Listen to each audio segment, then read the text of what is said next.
1947 সালের 15ই আগস্ট ভারতবর্ষ স্বাধীন হয়েছিল। দীর্ঘ 200 বছরের অকথ্য ব্রিটিশ অত্যাচারের পরিসমাপ্তি ঘটিয়ে এই 200 বছরে ব্রিটিশ সাম্রাজ্য তাদের নিজের সুবিধার্থে ভারতবর্ষের বিভিন্ন জায়গায় প্রচুর স্থাপত্য ও তাদের ছাপ ছেড়ে গেছে। তেমনই একটি নিদর্শন ও প্রাচীন ইতিহাসের স্পর্শ আজ এই ভিডিওতে ফুটিয়ে তুললাম। তবে এই সুবিশাল ইউরোপিয়ান কাঠামোতে গঠিত স্থাপত্যগুলি কোনো ব্রিটিশ শাসকের হাত ধরে গড়ে ওঠেনি। তৎকালীন বাঙালি আভিজাত্য রাজবংশীরাই এই স্থাপত্যের সৃষ্টিকর্তা, যার বুক চিরে বেরিয়ে আসে আজও সেই প্রাচীন ইতিহাস ফাটা আর্তনাদ। বলতে চাই প্রাচীন ইতিহাসের কথা, যেটি বর্তমানে পশ্চিমবঙ্গের উত্তর 24 পরগনা জেলার বসিরহাটের অন্তর্গত ধান্যগড়িয়াতে দেখা মেলে। নমস্কার বন্ধুরা, আমি ঋতুরাজ। টেলস টু ইনফিনিটির নতুন একটি এপিসোডে আপনাদের সকলকে স্বাগত জানাই।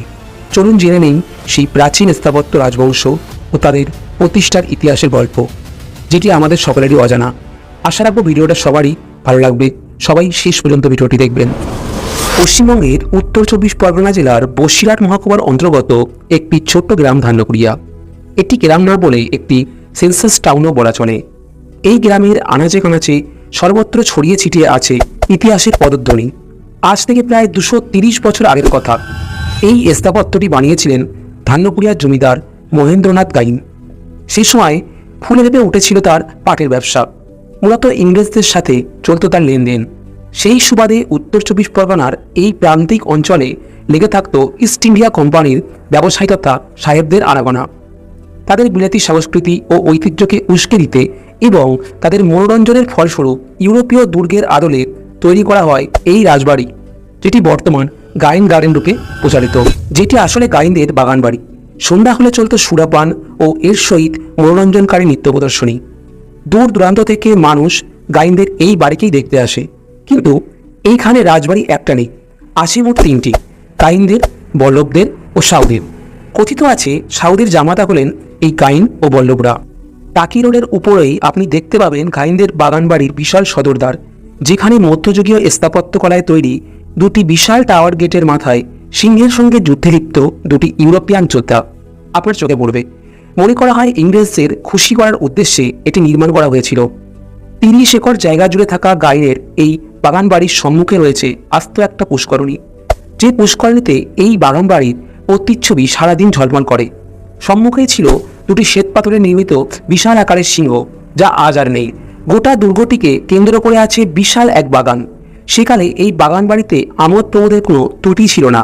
সেই কারণে ছুটি কাটানোর উদ্দেশ্যে ব্রিটিশ সাহেবরা সদূর কলকাতা থেকে এখানে এসে হাজির হতেন। সেই কারণে এখানে ছিল পৃথক নহবতখানা ও অতিথিশালা। শুধু তাই নয়, এই রাজবাড়িকে উদ্দেশ্য করে পৃথক রেল স্টেশন তৈরি করেছিলেন মার্টিন কোম্পানি। গাইন গার্ডেন নামক সেই স্টেশনে এসে থামত আকাশে ধোঁয়া উড়িয়ে বাষ্পচালিত ছোট্ট ট্রেন। বর্তমানে সেই স্টেশনের অস্তিত্ব আজ আর নেই। এই বাগান বাড়িটি 2008 সালে অধিগ্রহণ করে সরকার। গড়ে ওঠে অনাথ মেয়েদের সরকারি হোম। তবে এই স্থাপত্যটি রক্ষণাবেক্ষণের অভাবে ভুগছে। মূল বাড়িটির কিছু অংশ সংস্কার করা হলেও বেশিরভাগটাই সংস্কারের অভাব। এই স্থাপত্যটি সংস্কারের অভাবে থুকলেও এখনও তার আভিজাত্য বজায় রেখে মাথা উঁচু করে দাঁড়িয়ে আছে। প্রমোটারের হাতুড়ির ঘা এখনও তার গায়ে পড়েনি। বাগানবাড়ি থেকে কিছুটা এগিয়ে এলেই আপনি দেখতে পাবেন ধান্যগড়িয়া উচ্চ বিদ্যালয়, যেটি 1885 সালে উপেন্দ্রনাথ সাউ স্থাপন করেছিলেন। তার কিছুটা দূরে ধান্যগড়িয়া গায়নবাড়ি। এটি ধান্যগড়িয়া জমিদার বাড়িগুলির মধ্যে সুবৃহৎ আকারের বাড়ি। বড় আয়নিক থাম, লম্বা করিডর, ইউরোপিয়ান স্থাপত্য শৈলীর গুম্বজ, সব মিলিয়ে প্রাচীন ইতিহাসের এক বিরাট হাতছানি। বাড়ির পাশে শ্যামসুন্দর শিবের মন্দির এবং প্রাঙ্গণের সম্মুখে দেখতে পাওয়া যায় দুটি 3তলা মিনার। এটির নাম নজর মিনার। এর স্থাপত্য শৈলী মিশ্র প্রকৃতির। প্রথম দুটি তলা কোরিয়ান থাম সমেত ইউরোপিয়ান স্থাপত্য শৈলীর নিদর্শন, কিন্তু 3 তলাটি ইসলামীয় ধাঁচে নির্মিত। গাইনদের বাড়ি ও বাগান বাড়ি দুটির বয়স প্রায় 200 বছরেরও বেশি। এই বংশের প্রতিষ্ঠাতা ছিলেন গোপীনাথ গাইন এবং এই সুবিশাল প্রাসাদ ও বাগান বাড়ি যিনি নির্মাণ করেছিলেন তার সুযোগ্য সন্তান মহেন্দ্রনাথ গাইন।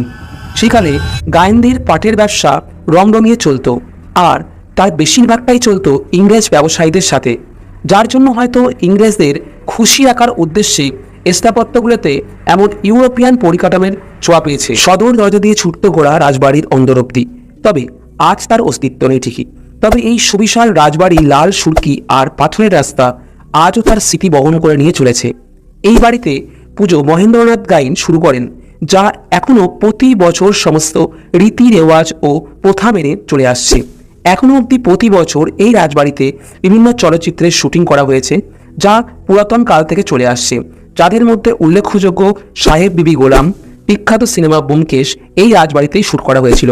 এই বাড়ি থেকে বেরিয়ে 2 মিনিট হাঁটলেই আরও একটি বাড়ি চোখে পড়ে, যেটি সাদার ওপর নির্মিত। গাইন বাড়ির মতো অত চকচকে না হলেও জানলার উপর স্ট্যাকের কাজ বেশ আকর্ষণীয়। সবকটাতে সাবেকি আমলের খড়খড়ি আছে, যা পুরাতন ঐতিহ্যকে বহন করে নিয়ে চলেছে। এটি সাউ বাড়ি। এই বংশের প্রতীপ পবন সাউ এই বাড়িটি তৈরি করেন। বর্তমানে এই বাড়িতে সাউ পরিবারের কেউ থাকেন না, তবে এই বাড়ি নিয়েও রোমাঞ্চের শেষ নেই।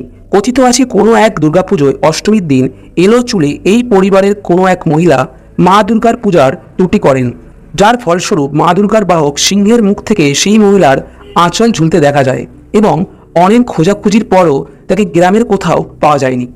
এমনই জাগ্রত এবারের দুর্গাপূজাও, যা বহুকাল ধরে চলে আসছে।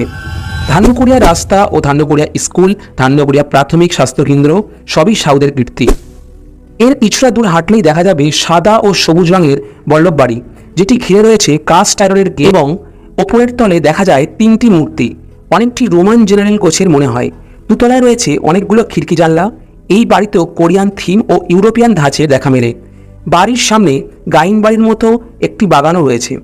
এর ঠিক বাঁধারে অবস্থান করছে একটি ভগ্ন নজর মিনার। এই বাড়ির বয়সও গাইন বাড়ির সমসাময়িক। এই বংশের শ্যামবল্লভ এই বাড়ি নির্মাণ করেছিলেন।